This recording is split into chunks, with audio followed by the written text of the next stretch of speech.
rights mga kamaster, at yun po yung araw at yung mga bangka ay walang pahuli yung isda ngayon sa amin. Ayan mga kamaster, no? Walang pahuli, mahina talaga. Sa loob ng ilang taon na makahuli man, isang bisis, dalawang bisis. So hirap talaga sa pangingisda sa amin sa lugar namin ngayon sa San Pascual. Yan. Ito yung update natin, at yung bangka ko ito, tinanggal ko yung lambat. Yan. Yung makina mga kamaster. Yan. Tapos yung isang makina tinanggal ko na rin. Yan. Alright.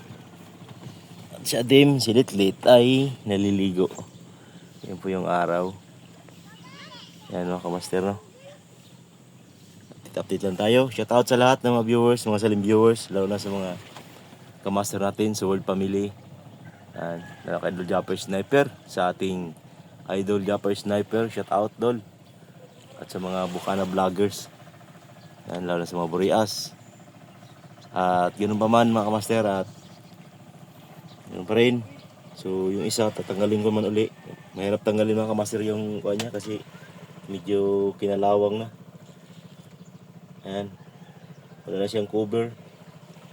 Hindi ba dumating yung order natin sa Shopee? Cover, no? Ayan yung motor bangka na ikaw na pang, pwede pa turista yan mga kamaster, yung bangka. Ayan. Larry Boreas Island. Yan, ang capacity niyan mga kamaster ng bangka na yan ay nasa mga 30 person na tao. Yan, yung sakto lang kalakihan mga kamaster, kakarga siya ng 30, 20 and 30, basta mga sagad yan mga 30 na pieces na tao. Puro lang tao yun mga kamaster. Alright. At yung lambat, tinanggal ko na yung lambat namin. Babarahin nyo na ito mga kamaster kasi talagang maghanap tayo ng ibang kuan, pagkakapirahan.